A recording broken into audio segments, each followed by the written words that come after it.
मंडळी, तेजूस किचनमध्ये तुम्हा सर्वांचं खूप खूप स्वागत आहे। पावसाळा सुरू झाला की सर्दी खोकला हमखास आपल्या घरामध्ये कोणाला ना कोणाला तरी होतोच। लहान मुलांना किंवा वयस्कर वृद्धांना तर नक्कीच होतो।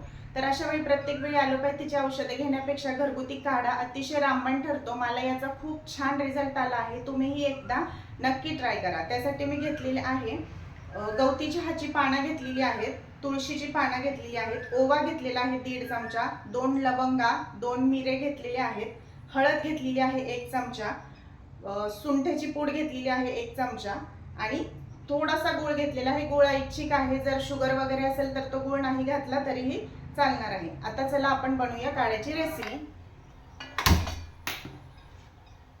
आणि यामध्ये आपण टाकूया तुळशीची पानं, गवती चहाची पानं, गूळ, सुंठ पावडर,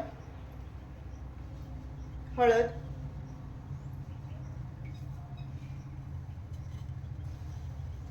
आणि लवंग आणि मिरे। आता हे जे ओवा आहे तो मी हातावरती थोडासा असा चोळून टाकणार आहे।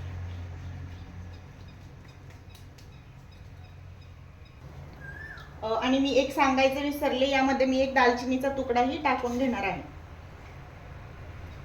आता मस्त कमी गॅसवरती अर्ध होईपर्यंत उकळून घेऊया।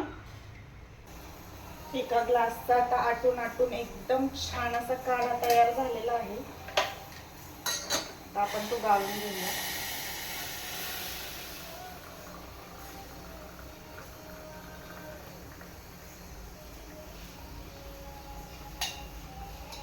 एका ग्लासचा अर्धा ग्लास काढा किंवा पाणी आटलं की मग आपण तो घ्यायचा आहे। थोडासा कोमट झाला की हा काढा छोटे छोटे घोट घेऊन प्यायचा आहे। एकदम घटाघट प्यायचा नाही, म्हणजे रिझल्ट छान येतो। धन्यवाद।